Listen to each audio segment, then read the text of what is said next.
Vamos lá, meus irmãos, vamos lá. Começando aqui nossa nona aula de introdução ao Antigo Testamento 1. Já oramos como é costume. Mais uma vez, boa noite, graça e paz. Boa noite, graça e paz. Boa noite, graça e paz. Boa noite, Boa graça e paz. noite, graça e paz. É com muita alegria que damos início aqui a mais uma aula, nossa penúltima aula. Se precisarmos, faremos a 11ª aula, tá? Se precisarmos, mas eu creio que hoje vai dar, porque hoje nós estaremos tratando do primeiro livro e do segundo livro de Reis, e do primeiro livro e do segundo livro de Crônicas. E na 10ª aula, que será a próxima, falaremos de Esdras, Neemias e Esther, e assim fechamos Introdução ao Antigo Testamento 1, que é o Pentateuco e os livros históricos, assim chamados livros históricos, e depois teremos a prova, avaliação de vocês, e vamos para a Introdução ao Antigo Testamento 2, que é o restante do Antigo Testamento, tá bom? Então, meus irmãos, hoje a gente vai trabalhar nesses livros, eu estou muito empolgado, porque eu preparei aqui um material muito, muito bom para que a gente possa estar trabalhando, né?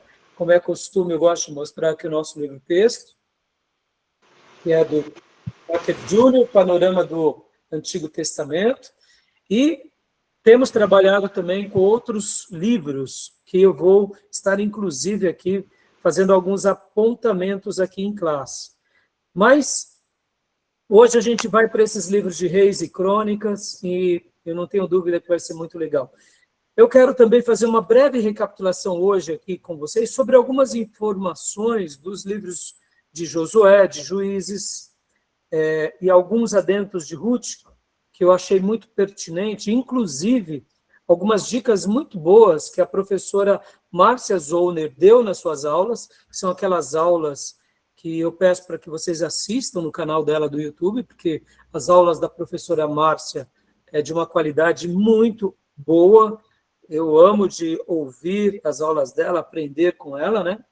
Então, eu quero trazer alguns adendos aqui que eu não mencionei nas nossas aulas e eu achei oportuno de hoje falar, tá bom? Então, meus irmãos, vamos lá. Como é costume, eu gosto de avisar que as nossas aulas são gravadas para que vocês possam utilizar aqui o material. Gravamos também para os alunos que desejarem fazer o nosso curso em EAD.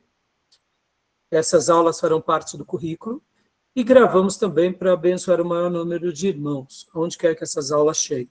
Sejam eles obreiros, seminaristas, pastores, missionários, professores de seminário.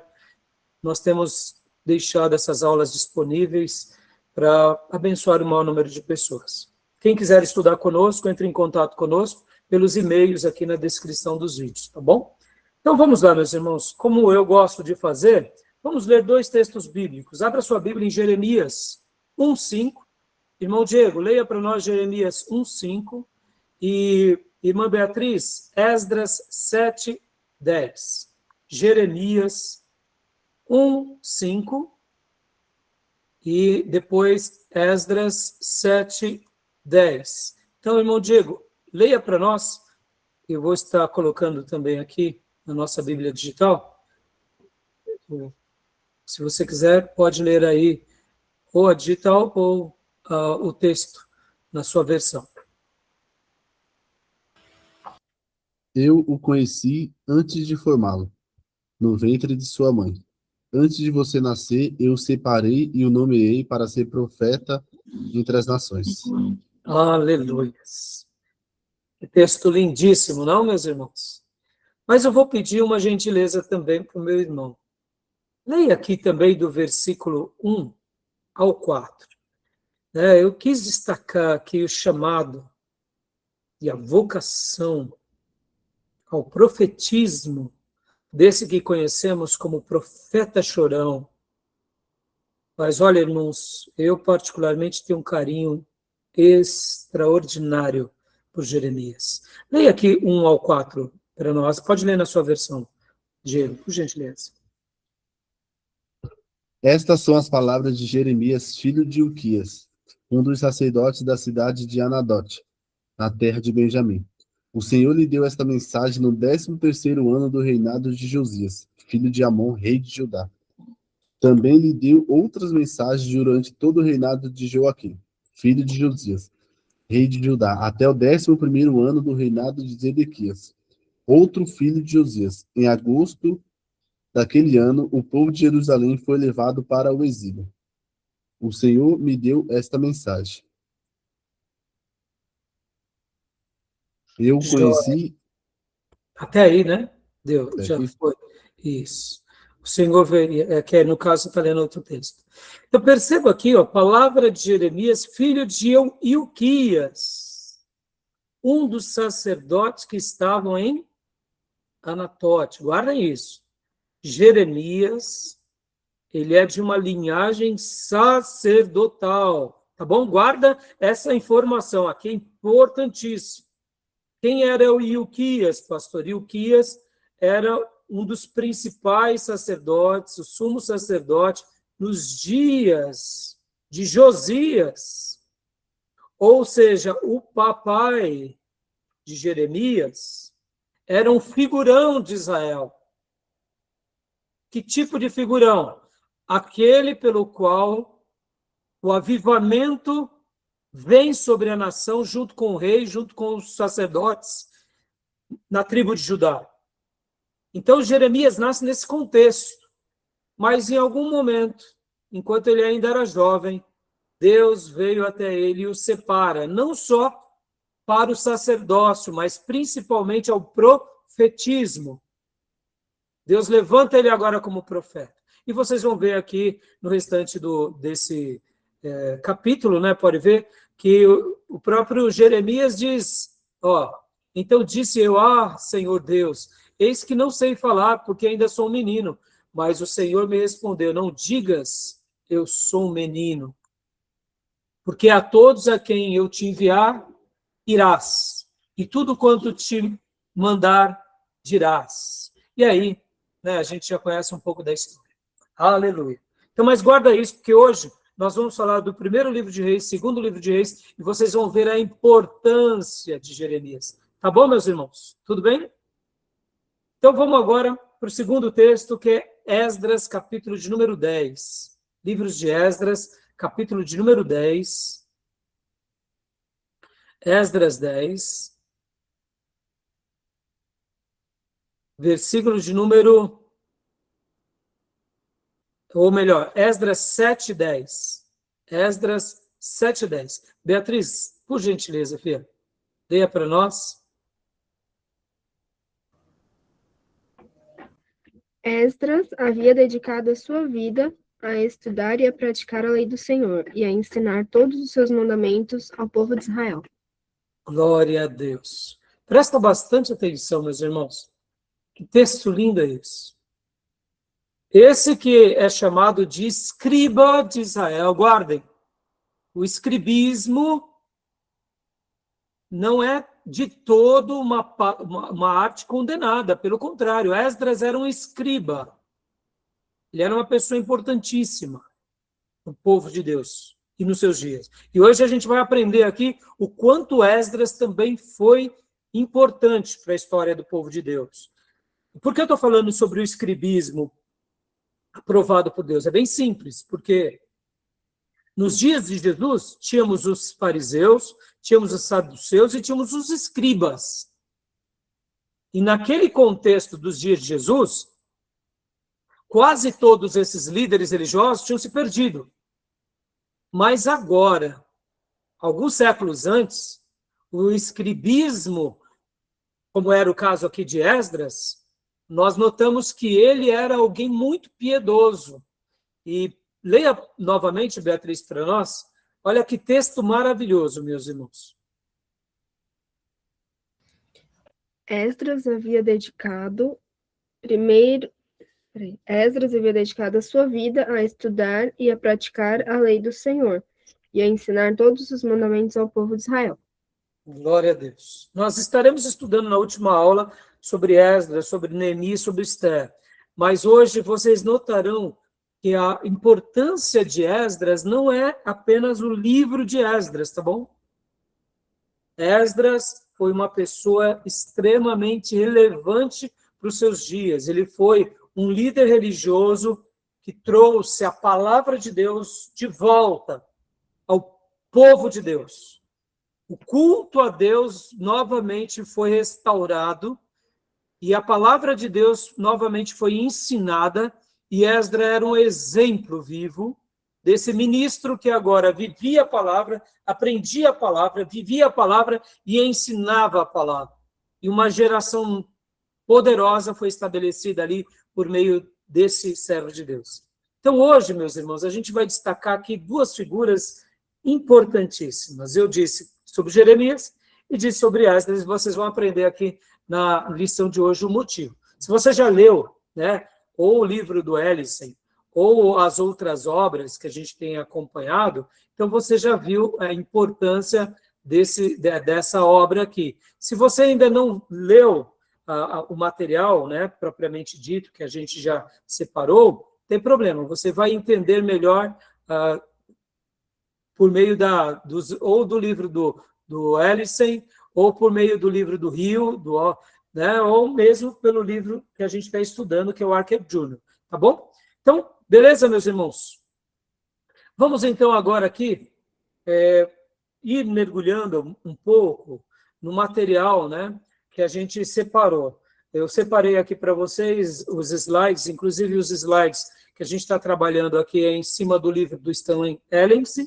Eu vou trabalhar hoje com eles, mas lembra pouco que eu falei para vocês que eu queria mostrar para vocês algumas coisas sobre a última aula, né? Que a gente até acabou compartilhando, e eu quero agora mostrar para vocês aqui algumas outras coisas importantes, que são alguns comentários sobre os livros de Juízes e os livros, inclusive, também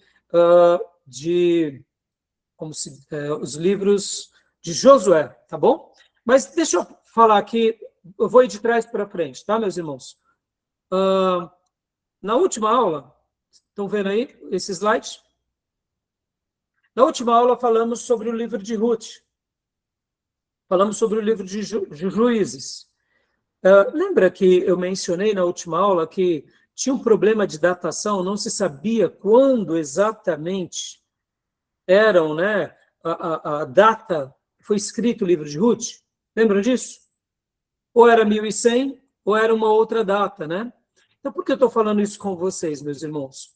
Porque eu estive pensando, né? Vocês já devem ter visto, por exemplo, irmãos, sobre a questão, como é chamada, né? Do êxodo um pouco mais tardio, né? Como que é chamado? O êxodo tardio. Então, o que acontece com o êxodo tardio? O êxodo tardio, ele é bem curioso, porque o que acontece? O êxodo tardio, deixa eu compartilhar esse outro mapa aqui para vocês. Olha só, lembra, ó?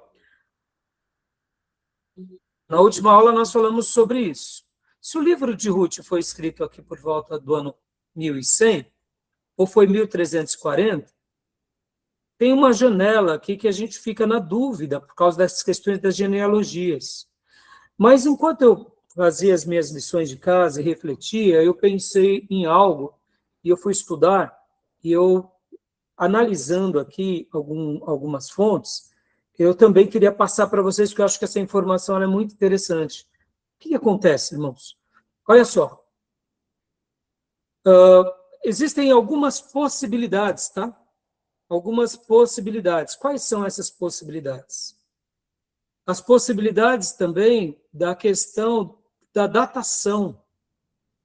Como assim? Se o êxodo foi por volta de 1450, como a gente, né, muitos admitem, que o êxodo se dá por volta ali de 1450, deixa eu até colocar aqui esse gráfico aqui, vai. Ó, esse gráfico aqui. Se o êxodo se dá aqui por volta de 1270, ó, ou ele está aqui por 1450. Nós temos considerado que o êxodo se deu aqui por volta dessa data, de 1450. Agora, não tem essa outra datação, que é chamada o êxodo tardio, que seria 1270 depois de Cristo, tá vendo? Vou explicar agora para vocês, vocês vão entender onde eu quero chegar. Se realmente essa data estiver certa, meus irmãos, se o êxodo se deu aqui por volta disso, que sobre Abraão nós não temos muita dúvida. A grande dúvida nossa, que sempre fica, é a data do êxodo. Se foi 1450 ou se foi aqui por volta de 1270.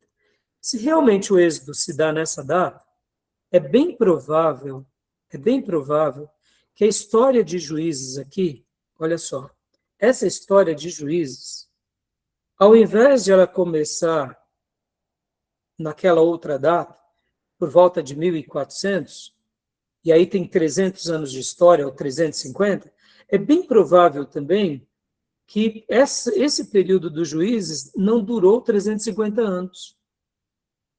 Há uma corrente, e aí onde eu mandei para vocês já no grupo, quero passar rapidamente aqui, há uma corrente que estuda baseando-se nas descobertas arqueológicas. Então, o que eu quero dizer com isso? Se realmente o êxodo for nessa data de 1270, e o período de Juízes for por volta aqui, a gente subtrai 40 anos, então 1230, né? O que acontece? De 1230 até e por volta do ano 1050, algo dentro disso, então o período de Juízes foi um pouco mais de 150 anos. Se realmente o período de Juízes foi por volta de 150 anos, essa tabela, que é a tabela que eu tinha mostrado aqui para vocês, ó, da dúvida cronológica, daquela lacuna, ela fecha. Porque realmente a datação de 1100 fica mais justa. E essa questão da cronologia fica mais enxuta, ou seja, por que eu estou fazendo esse comentário aqui com vocês hoje? Eu não estou querendo trazer dúvida, tá, meus irmãos? Eu estou querendo trazer as discussões para enriquecer vocês sobre essa questão da datação dos livros. Porque, irmãos, muda para nós alguma coisa em o êxodo ter sido aqui por volta dessa data, 1270 ou 1450? Muda alguma coisa para nós? Não. Por acaso tem alguma menção na Bíblia sobre a data? Não tem. O que nós devemos considerar é o fato. Que fato? Deus libertou o povo do Egito. Com Moisés, com milagres, como a gente aprendeu. Sobre a questão dos juízes também, será que o livro de Juízes se dá entre 300 a 350 anos?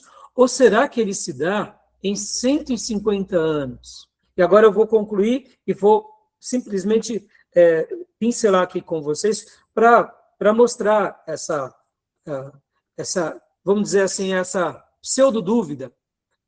Vou mostrar agora para vocês as possibilidades de o período de Juízes ter sido de 150 anos, por exemplo.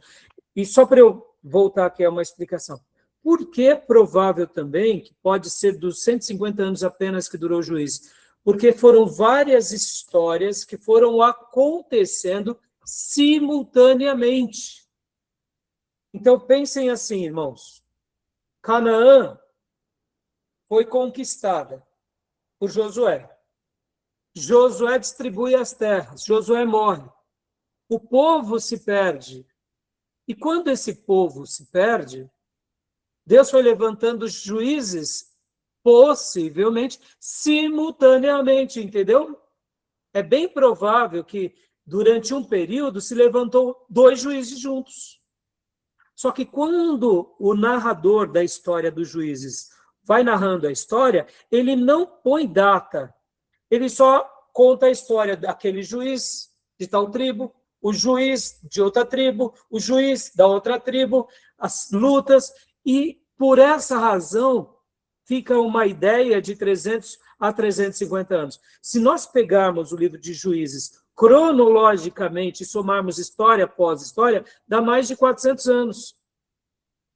Mas se os acontecimentos foram simultâneos, em um período Deus levantou 3 juízes, um aqui, outro acolá, é bem provável, porque o povo estava dividido, os sacerdotes estavam divididos. Então, pode ter sido isso? Pode.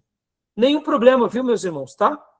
Então, eu estou trazendo essas informações para mostrar que quando a gente estuda o Velho Testamento e essa parte... E por que eu fiz questão de recapitular um pouquinho? Porque semana passada a gente já trabalhou em Samuel, né? A gente já trabalhou aqui nesse período, semana passada, ó. A gente já começou em Samuel. A monarquia, né? A gente pega o final de Juízes, não foi? E aí a gente já veio para o rei Saul, rei Davi, e a gente trabalhou. Então, as datações de Samuel para cá são precisas, com uma exceção de um profeta aqui ou outra acolá. Mas com as datações do Êxodo, as datações de Juízes ainda estão um pouco em aberto. Por quê, meus irmãos? Você não tem achado arqueológico. E por que houve essas mudanças mais recentes? Por causa dos achados arqueológicos. Os achados arqueológicos estão apontando para essa configuração. Pastor, então quer dizer que aquela história de 300 a 350 anos é uma mentira? Não, meus irmãos, não é que é uma mentira. Você não tinha achados arqueológicos para provar. Então, os nossos irmãos do passado, ao estudarem, eles deduziram aquilo. Hoje, com os achados arqueológicos, você pode datar melhor. E amanhã, pastor, amanhã a gente vai datar bem melhor essas questões. Estão entendendo, meus irmãos? E lembrando que 50, 100 anos não é nada na história, tá? É como se fosse um dia de história, tá? Tá bom? Tudo bem? Alguma dúvida? Ficou alguma dúvida, meus irmãos? Deu para entender essa explicação? Não sei se eu consegui passar para vocês com clareza. Consegui passar? Enquanto tinham juízes simultâneos, Israel estava enfrentando vários povos ao mesmo tempo? Como que é? Então, juízes, quando eram simultâneos, eram vários povos também ao mesmo tempo que Israel estava enfrentando? Então, você vai lembrar, Beatriz, lembra que Josué, ele faz pelo menos dois períodos de batalha? Ele enfrenta um grupo, ele ganha alguns reis e depois ele faz outra investida. Então, perceba que quando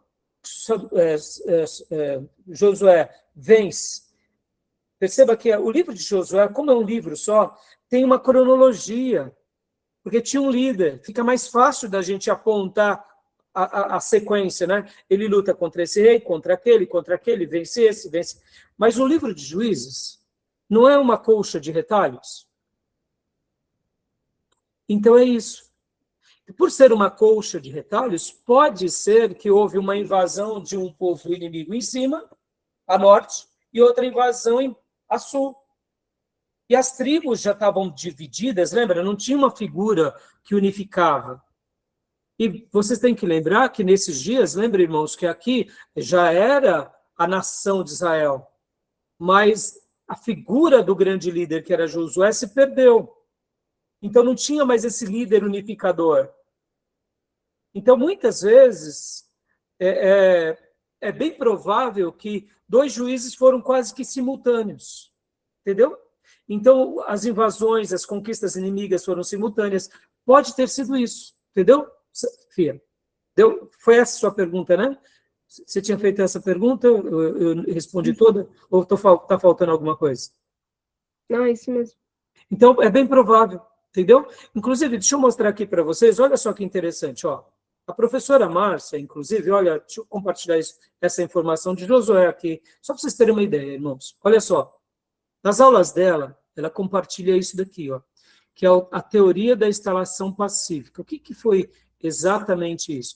Foi quando realmente todo o país de Israel foi conquistado, ou melhor, Canaã foi conquistada.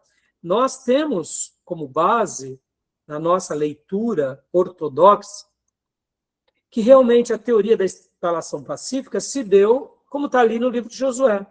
Mas há discussões de outros pensadores e de outros estudiosos que as conquistas de Josué não foram de uma instalação Desculpa, irmãos.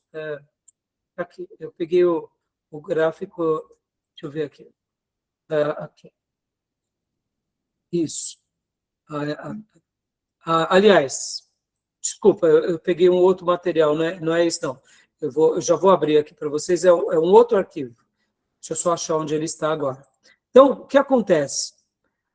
A professora Márcia, ela vai compartilhar o seguinte, que há as teorias das conquistas como nós conhecemos, né? Nós temos a conquista propriamente dita de Canaã, como a gente aprende ali nos livros sagrados, mas a professora Márcia, ela vai compartilhar também essas outras teorias. Então, é muito legal quando a gente começa a ver um pouco essas outras teorias, porque a gente começa a aprender algumas coisas que a gente não consegue enxergar no primeiro momento. Então, eu vou até abrir aqui para vocês o material da professora Márcia, só para vocês terem uma ideia aqui, ó, Josué. Vou compartilhar agora com vocês, ó. Aqui, ó.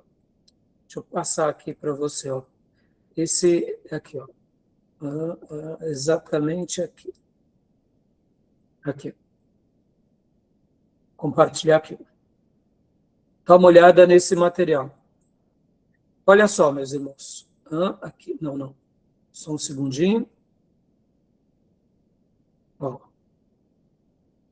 Que eu estou abrindo por outro caminho, tá? Olha só. Opa, deu errado aqui. Peraí. Eu separei aqui para vocês. Olha só que legal. Você ia perguntar alguma coisa, Diego? Não, pastor, não. Ó, aqui, ó, deixa eu só mostrar essa parte aqui para vocês. Ó. Teoria da conquista, é essa daqui. Eu tinha pego o gráfico anterior. Essa daí é a teoria da conquista. Ó. Isso. Desculpa ter demorado, irmãos, porque são várias páginas aqui que eu vou abrindo, né? A teoria da conquista, tá vendo? O que nós acreditamos é na teoria da conquista. Ou seja, como está na Bíblia, né? Como está na Bíblia. Nós não temos dificuldade. Esse material eu peguei com o professor Fabiano, que ele tinha pego esse material do professor Paulo Pescador, que ele tinha enviado para o professor Fabiano. E esse material todo, eu estou dando a fonte aqui, é da professora Márcia Zoner, tá? Olha só, meus irmãos, então, quando Josué conquista a terra, ele faz essa campanha. Ele conquista a parte sul e depois, né, a parte norte. Então, perceba, ele vai conquistando todo o Canaã.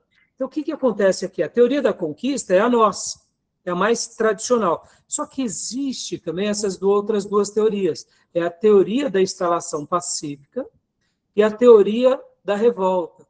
Ou seja, aqui esses dois defensores, eles vão trazer outras abordagens sobre a conquista do livro de Josué, tá bom?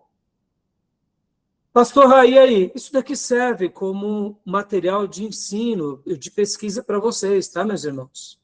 Para que vocês se aprimorem mais sobre essa questão. Então, eu particularmente acredito que para nós não vai mudar nada, porque nós acreditamos na teoria da conquista, como está nas Escrituras.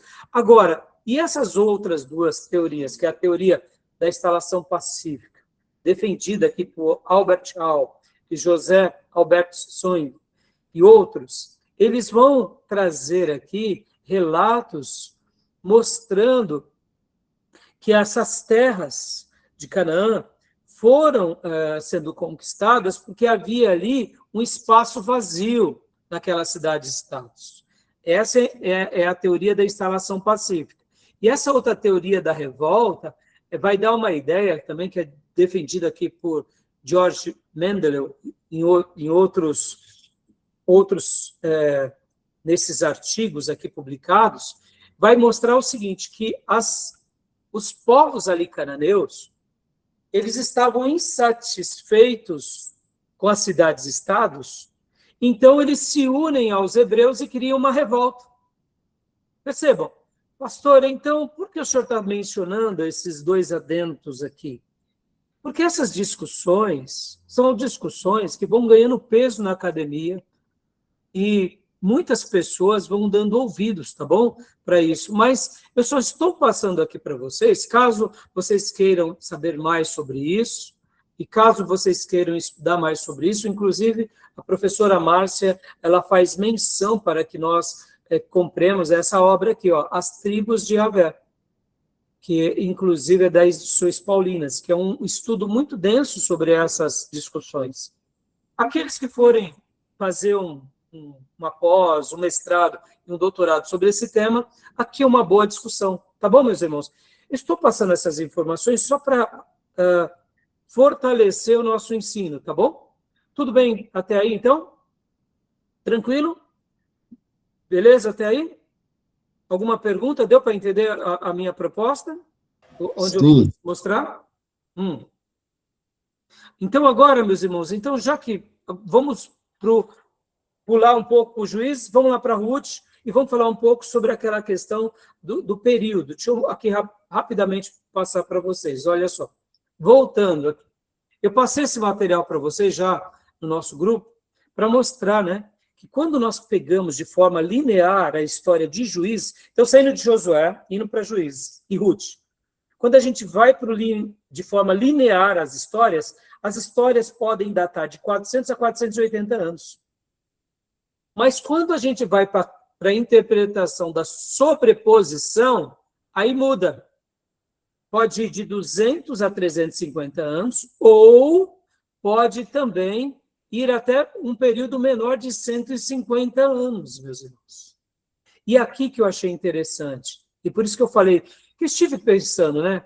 De onde nasceu essa minha ideia, irmão? Essa ideia minha nasceu por causa da genealogia de Ruth, por causa daquilo que nós tratamos aqui na última aula, que é esse assunto aqui, que nós trabalhamos em Ruth na última aula. Eu falei assim, e se de fato a cronologia de Ruth estiver certa?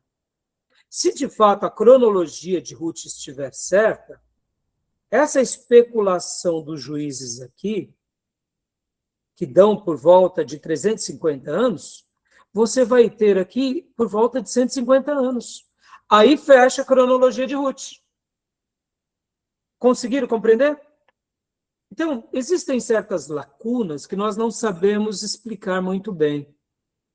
E é bem provável que isso tenha acontecido. Então, eu passei para vocês esse material, como eu mencionei há pouco aqui, né? E eu quero que vocês depois apreciem o período de 150 anos, que é um consenso arqueológico, meus irmãos. E aqui eu achei muito interessante.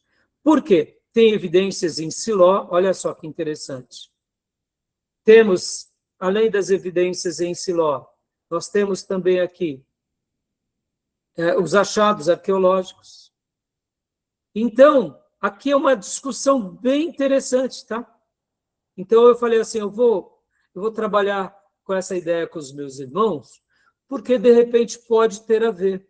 Essa discussão pode ser uma discussão muito plausível. Ou seja, essa discussão, ela até pode trazer para nós um esclarecimento melhor sobre a data do Êxodo, tá bom? Que é aquilo que eu falei para vocês há pouco, né? Quando eu trouxe aqui essa questão do mapa. Tá bom, meus irmãos? Eu sei que isso tudo aqui pode parecer muito confuso num primeiro momento, meus irmãos, mas não se assustem, tá? Não estão ficando assustados não, né? Tá dando para entender? Deu para compreender onde eu quis chegar? Dificultei para vocês ou facilitei? Hã? Tá dando para entender, pastor. Eu não entendi. Tá dando para entender. Tá dando mesmo?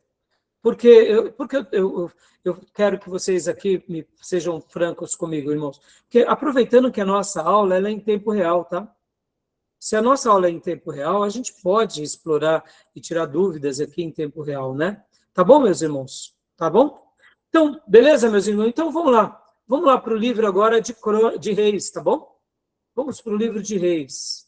Vamos trabalhar agora no livro de Reis. Então, joia até aqui? Vamos lá para o grande material de hoje. Livro de Reis. Compartilhar Reis. Então, meus irmãos, vamos aqui, ó. Vamos trabalhar aqui sobre esse assunto tão maravilhoso, que é o livro de Reis. Pode ler para nós, Beatriz, por gentileza. 1 e 2 de Reis, da Glória ao Cativeiro. 400 anos de história monumental. A ascensão da sabedoria, o peso da idolatria e o inevitável julgamento de uma aliança quebrada. Joia. Então, percebam que aqui a gente vai estar trabalhando por volta de 400 anos de história. Pastor, por que ficou mais fácil trabalhar e datar o livro de Reis? Como eu mencionei para vocês, meus irmãos. Quando a gente pega, por exemplo, deixa eu mostrar aqui esse outro mapa aqui para vocês. Ó. Nós temos esse mapa, que são os reis de Judá e Israel. Temos o início da monarquia com Saul, temos Davi, temos Salomão, e a Bíblia aponta os anos de reinado. E por que fica mais fácil as datações? Porque não tem data de sobreposição. Um começa a reinar na morte do outro, ou seja, se houver alguma incompatibilidade de datas, são questão de dias, estão entendendo? Fica fácil ou não fica? Então fica muito mais fácil de trabalharmos, tá bom? Então, continuamos aqui. Vamos lá?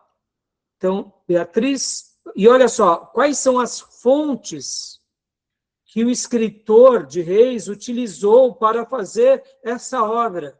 Pastor, mas peraí, o escritor de Reis não foi guiado pelo Espírito Santo? Foi, claro que foi. O escritor de Reis foi guiado pelo Espírito Santo. Mas isso não significa que ele não conversou com pessoas, que ele não utilizou de fontes, que Deus não o levou a certas experiências. Meus irmãos, ó, não tentem viver uma espiritualidade, sabe, transcendente, sem ter o pé no chão, tá? A verdadeira espiritualidade, ela tem tudo a ver com uma humanidade nossa elevada, com uma inteligência que é consagrada a Deus, ou seja, ela está a serviço de Deus. Então, não desassocie, tá? Achando que a inteligência é coisa dos homens e que a espiritualidade é uma coisa do espírito que não tem nada a ver com a mente. Não, lembrando que nós fomos criados à imagem e semelhança de Deus. Deus é espírito. A nossa inteligência vem de Deus. Então, aqui o escritor de Reis, o primeiro livro de Reis, o segundo livro de Reis, o Espírito Santo o conduz, ou guia. E ele se fundamenta em bases, em textos históricos, para mostrar que realmente, olha o que Deus fez entre nós. E aqui, como um profeta, ele escreve essa obra. Então, leia para nós, Beatriz, por gentileza, né? Essa outra porção. Anatomia dos arquivos históricos. Livros justos, sucessos de Salomão, Crônicas dos Reis, Israel e Judá, registros de profetas, Isaías, Natã, Gade e Ido. Ou seja, guardem isso. Então, foi consultado essas obras. Pastor, mas essas obras, elas existiam? Claro que existiam, meus irmãos. Aqui a nação, mais uma vez, deixa eu mostrar esse outro gráfico aqui para vocês novamente.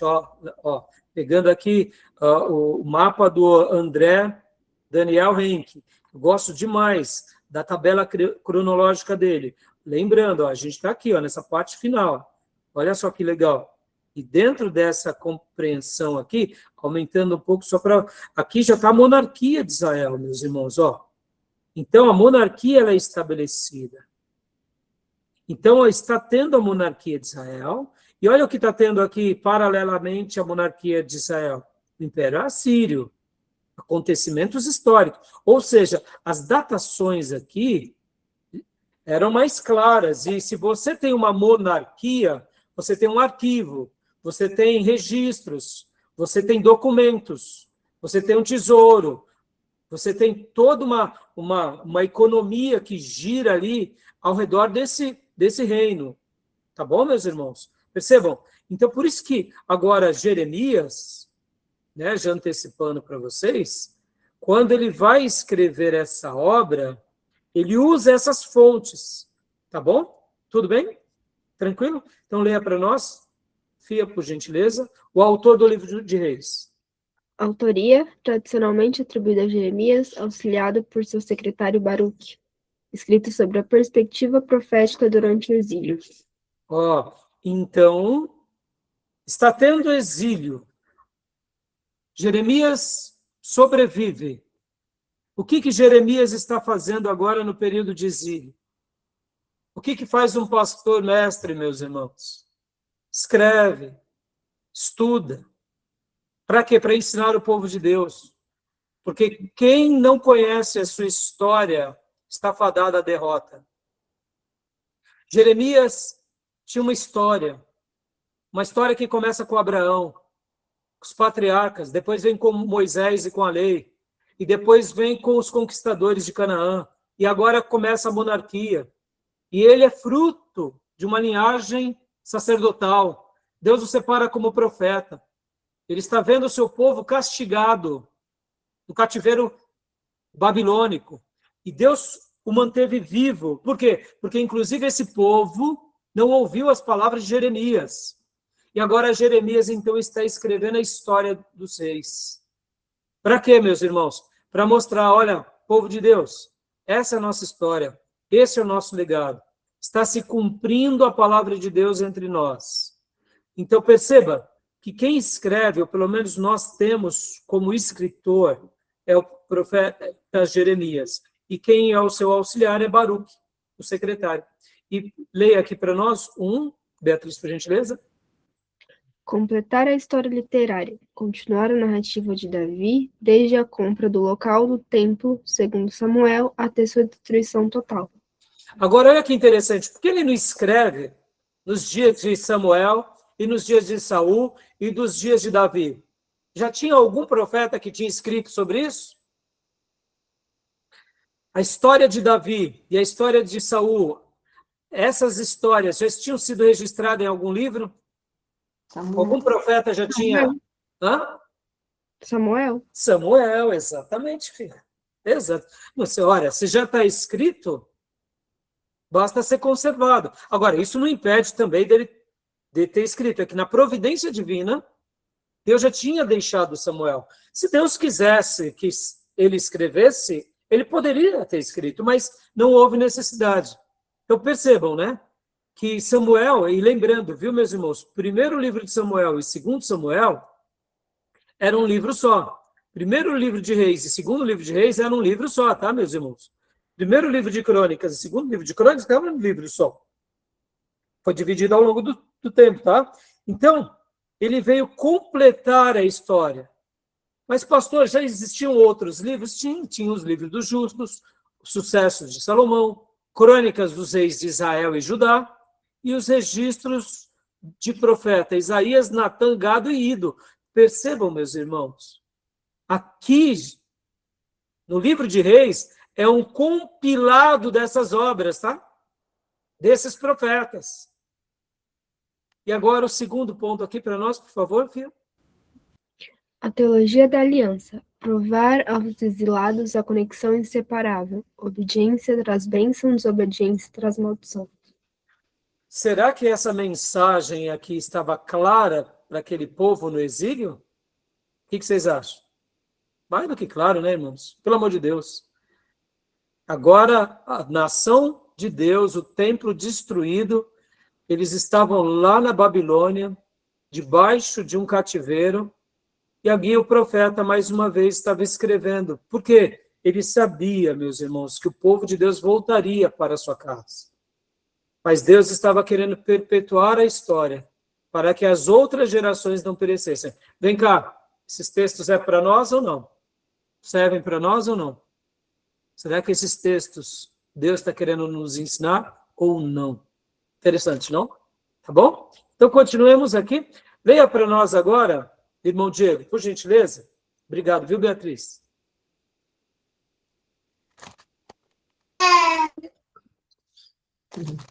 O palco, a era do Templo de Salomão. Contexto 970 a.C. a 560 a.C. Ou seja, né, mais uma vez, as histórias que estão em primeiro livro de Reis e segunda datam esse período. Continua para a gente, por gentileza. Contexto nacional. De influência política máxima, Salomão, ao eclipse total. As sementes de queda foram plantadas cedo através de severa política doméstica.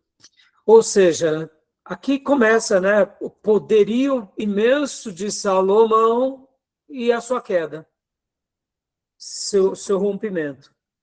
Porque não foi apenas a questão da política doméstica, mas foi principalmente a questão religiosa, mas também a questão da política, porque se tornou um reinado um pouco bem opressor, onde os mais pobres estavam tendo que trabalhar muito para sustentar o reino, né? Mas não foi apenas isso. O contexto religioso foi principal, né? Aqui, pois, o segundo, Diego, por gentileza.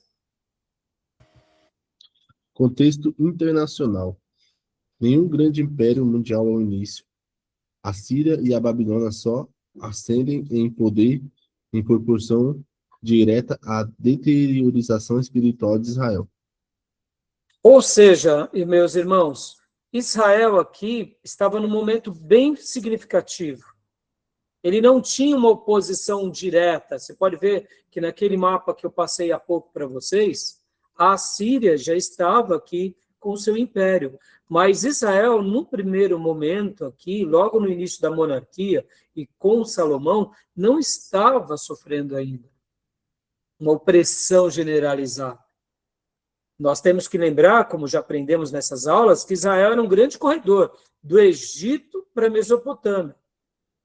Mas, de uma forma direta ou indireta, nesse período eles estavam tendo, vamos dizer assim, certas regalias, tá bom? Então, voltando aqui. E o contexto religioso? Contexto religioso. O templo marca o apogeu, logo substituído por altares pagãos, culto aos bezerros de ouro, Jeroboão e culto a Baal, Acabe e Jezabel.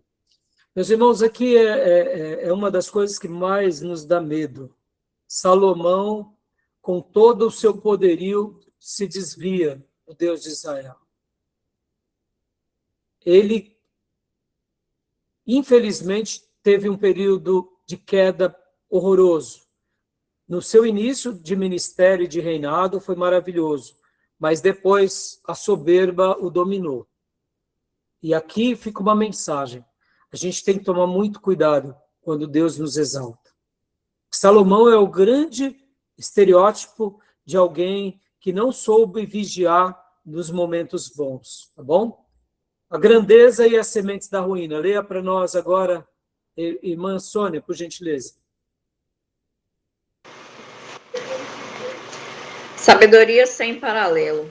Autor de Provérbios, Eclesiastes e Cantares. Paz inédita. Aplaudido globalmente, reinou com esplendor prometido à linhagem de Davi. Princípio teocrático. Demonstrou a intenção de Deus em abençoar um povo guiado por ele. Então, no primeiro momento, foi realmente maravilhoso. Aquilo que Davi tinha conquistado, ele consegue melhorar. Mas, em algum momento, a soberba, a vaidade, domina aquele que era sábio e ungido. E aí ele se perde. Porque, olha só, pode ler aqui para nós, irmã, por gentileza. Alerta estratégico. O paradoxo de Salomão. Ele deixou de praticar o que proclamou suas alianças conciliatórias, esposas pagãs, trouxeram a idolatria e sua severa política doméstica, impostos pesados, gerou a inquietação nacional que destruiria o reino. Ou seja, perceba que foi aqui uma combinação de coisas negativas, começando com a questão de agradar as outras nações pelos quais ele tinha se unido, porque aqui ele se une em casamento, vocês têm que se lembrar que ele tinha 1000 esposas entre concubinas e, de fato, esposas, que era uma demonstração de poder, Mas para agradar não só as suas esposas, mas os seus reinos e as suas culturas, ele começa a praticar cultos aonde não deveria. E aí veio a queda. Unido também, né, a política doméstica de impostos pesados. Foi um terrível acontecimento, né? E aqui, meus irmãos, o templo, né, aqui é um desenho bem interessante, né? É uma maravilha do mundo antigo. Olha só, foi feita uma avaliação, um valor estimado pela Sociedade de Arquitetos em Illinois avaliou que o ouro a 35 a onça, né? Possivelmente o templo estaria avaliado em dinheiros de hoje em 87 bilhões de dólares. Por quê? Porque era de ouro puro, alguns objetos eram de ouro puro, e o santuário, paredes e assoalhos totalmente revestidos, financiados pela arrecadação prévia de Davi, ou seja, o próprio Davi doou muito, né, com relação, doou uma quantidade muito grande de prata e ouro dele próprio, mas, ao mesmo tempo, também todo Israel tinha doado também recursos, né? Então, a construção, inclusive, foi maravilhosa, né? Foi uma construção silenciosa, a gente vê isso nos livros. Foi erguido sem o som de marteladas ou ferramentas de ferro no local, 1 Reis 6:7.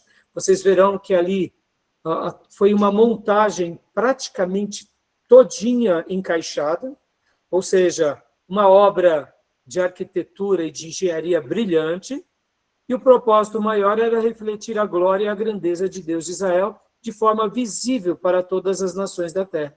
Então, assim, foi esplendoroso, mas a gente sabe também que esse reino que foi esplendoroso, ele acabou vindo ao colapso. Ou seja, o Reino Unido duraria pouco tempo, porque agora vem um colapso rápido.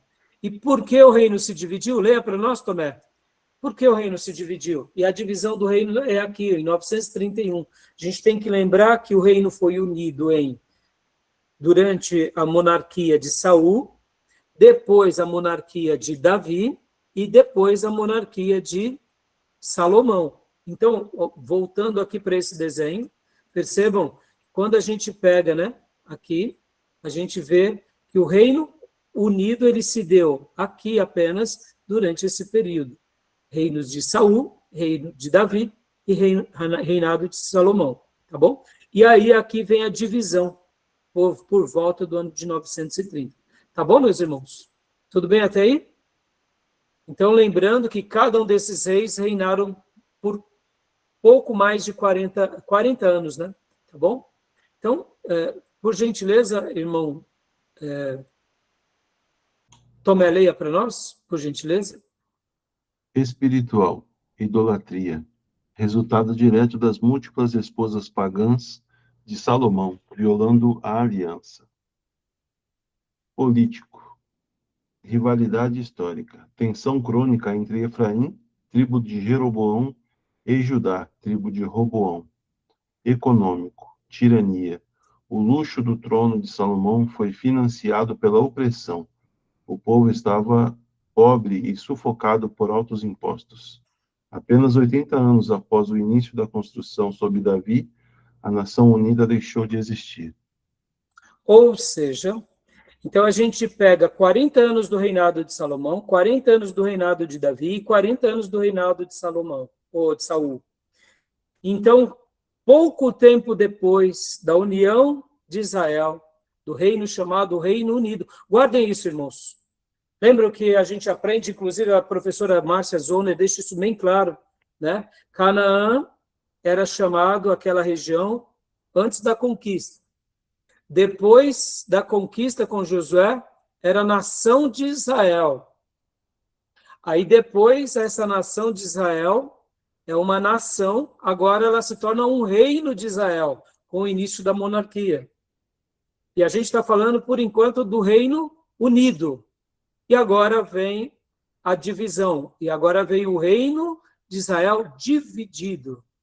Então, guardem isso, tá, meus irmãos? Porque quando a gente fala em Israel, nos dias de Saul, ainda é a nação unida. Em Israel, nos dias de Davi, é a nação unida. Em Israel, em Salomão, é a nação unida. Em Israel, já nos dias de Jeroboão ou do Reoboão, é a tribo do norte. Concorda? Israel, quando o reino se divide, vira a parte norte, capital em Samaria, e a parte sul vira o quê? Judá, com capital em Jerusalém. Então, Israel, depois do reino dividido, é a parte norte. Então, é muito importante a gente usar os termos corretos, tá bom? Tudo bem? E aqui é uma tabela dos 2 reis. Vamos dar uma pausa aqui, meus irmãos, que já deu horário, né? Mas estão dando para entender, meus irmãos? Estão dando? Está dando para compreender? Beleza? Alguma pergunta, alguma dúvida até agora? Não? Ó, deixa eu mostrar aqui para vocês, mais uma vez, essa outra tabela. Rapidinho, né? Essas tabelas são muito boas, tá vendo, meus irmãos? Ó, só para compartilhar aqui com vocês. Opa! Olha só. Olha que legal essa tabela. Aqui também mostra isso, ó. É os reis de Israel, é uma tabela, né? Eu já mandei isso para vocês. Mostra o Reino Unido, Saul, 40 anos. Aí temos também aqui Davi, 40 anos, e Salomão, 40 anos. Lembrando que o filho de Saul, ele vai dominar durante 7 anos, enquanto Davi, durante esses 7 anos, está reinando só sobre Hebrom. Depois Davi conquista, né, todo Israel. Então a gente utiliza a marcação do reino dessa forma, que Davi reina 40 anos em Israel, sendo os 7 anos sobre Hebrom e depois os 33 anos sobre todo Israel, tá bom? A gente quase não lembra de Esbocete, tá bom? Mas só estou fazendo essa menção. Essa tabela é bem legal, porque mostra um pouco disso, né? Ó, o reino de Judá e o reino de Israel. E aqui vem as dinastias, né? Então, essa tabela eu já mostrei para vocês, e fica uma tabela bem legal para que vocês possam estar, né, aprendendo com ela, tá? Tudo bem, meus irmãos? Tudo jóia? Olha só. Né? Só para vocês terem uma noção, né? Aí aqui acaba com o cativeiro babilônico, com Oséias, e depois acaba aqui com Zedequias, tá bom? Então, só para a gente já, depois, hoje, na aula de hoje, meus irmãos, a gente está pegando os reis, e o livro de reis e o livro de crônicas, né? Deixa eu só mostrar mais uma vez esse outro mapa aqui também para vocês, ó. Essa é outra tabela bem interessante, que eu tinha mostrado há pouco, mas só para enriquecer a aula de vocês, ó. Essa tabela também é bem legal. Já mostrei há pouco, mas ela mostra um pouco como que foi a divisão dos dois. Aqui é o Reinado Unido, né? E aqui já vem a divisão do reino. E aqui é legal essa tabela, que eu também peguei na internet. Olha só que legal. Essa tabela ela é muito legal, porque em preto está o que desagradou, em verde o que agradou, e em vermelho o que desobedeceu. Ó, Salomão aqui, ó. Desobedeceu, né? Saul desagradou. Ezequias agradou. Josias agradou. Asa e Josafá agradaram. Percebam, irmãos, os reis que agradaram a Deus é Davi, Asa, Josafá, Josias e Ezequias. Da tribo do norte, que era Israel, capital em Samaria, todos desagradaram. E da tribo de Judá, alguns desagradou, outros muitos desagradaram também, alguns desobedeceu, que é o caso de Uzias, Joás, Jotão, Amazias, e aqui temos outros que, de fato, também desobedeceram, né? Desagradaram ao Senhor, tá bom? É legal essas tabelas, né? A gente consegue enxergar um pouco a história. Irmãos, vem cá. Dá um friozinho na barriga ou não? Dá ou não? Dá. Receber poder. É Estão 20 entendendo, meus reis. irmãos? Hã? É 20 reis do Judá e 17 de Israel? Não, aqui, minha irmã, na realidade, a quantidade, agora eu não me lembro o número, a gente já vai ver a quantidade. Aqui são os anos, tá? Ó, os anos, ó, 22 anos. Tem uns aí que um pouquinho, né? Um mês. Isso, 3 meses, 6 meses, né? Tá? Mas já naquela outra tabela, eu acho que eu tenho a quantidade exata, eu não lembro agora de cabeça, mas a gente vai ver isso. Mas quando eu falo assim que dá medo, é isso, irmãos. Sabe o que é? que dá medo é exatamente isso. Quantas são as vezes na nossa vida que a gente quer, né, muitas vezes receber de Deus poder, receber graça, e eu pergunto, será que a gente vai ser fiel? Você entende qual que é a questão? Aqui, ó, Miriam, ó, os meses, né, de cada, e os anos de cada reinado, tá bom? Quando eu falo assim, que dá um friozinho na barriga, meus irmãos, é isso. É porque muitas vezes a gente quer ser, né, usado por Deus, e não tem nenhum problema de querer ser usado. O problema é, será que a gente vai fazer um bom trabalho para Deus? Será que a gente não vai pegar o poder e não vai se corromper? Vocês entendem, irmãos, como é perigoso muitas vezes? Muitas vezes a gente quer coisas demais, sendo que Deus, de repente, só quer a gente num dado lugar. Ó, Saul, meus irmãos. Quer uma coisa mais trágica do que Saul, primeiro monarca? Não é verdade? Tá bom? Então, vamos parar aqui. A gente volta já já. Tá bom? Alguma pergunta, alguma dúvida? Tá dando para entender? Sobre aquilo que eu falei, meus irmãos, sobre Josué, sobre Juízes e Ruth, ficou claro, meus irmãos? Ficou claro? Deu para entender? E só para vocês terem uma ideia, meus irmãos, olha só que interessante, né? Vocês já ouviram a expressão Guerra Santa, né? Guerra Santa. A professora Márcia Zoner trabalha bem essa questão. Porque a questão da Guerra Santa, olha só que curioso, né? A Guerra Santa, tem a Guerra Santa no Velho Testamento? Tem. Quando Deus, de fato, está querendo que o seu povo seja instrumento de justiça. Mas olha que curioso. A gente tem que tomar muito cuidado para a gente não usar de certos livros bíblicos e acontecimentos históricos para validar as nossas atrocidades do presente, tá? Que inclusive a professora Márcia Zoner vai comentar que durante as cruzadas foi muito utilizado o livro de Josué para justificar as cruzadas cristãs, tá? Então, percebam que aquilo que Deus permitiu no Velho Testamento, o Novo Testamento já deu uma nova resposta para a gente. A gente não precisa voltar para o Velho Testamento. Tudo que a gente está aprendendo aqui de Velho Testamento só serve como uma história para a gente. Importante, mas principalmente para a gente não cometer os mesmos erros. Porque as guerras santas de Israel, elas eram específicas e limitadas com o propósito divino. Se a gente não tomar cuidado, hoje a gente pratica a guerra santa em nome de Jesus, tá bom? E a gente tem que tomar um cuidado violento com isso, viu? Porque senão a gente vai começar a se tornar uma igreja medieval praticando atrocidade em nome de Jesus. Tá bom? Então, joia, meus irmãos. Então, fiquemos aqui, né?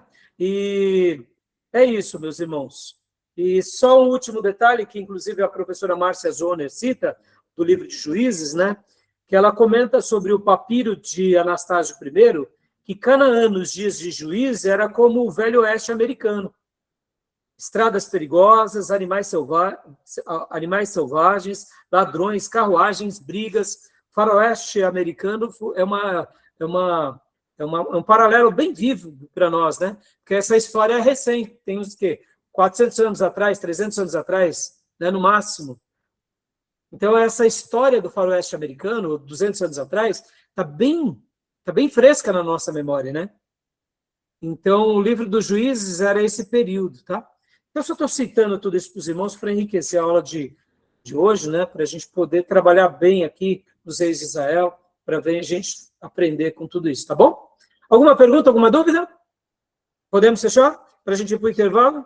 Sim. Então tá bom. Eu vou parar aqui a gravação e a gente volta em instantes já já, tá bom?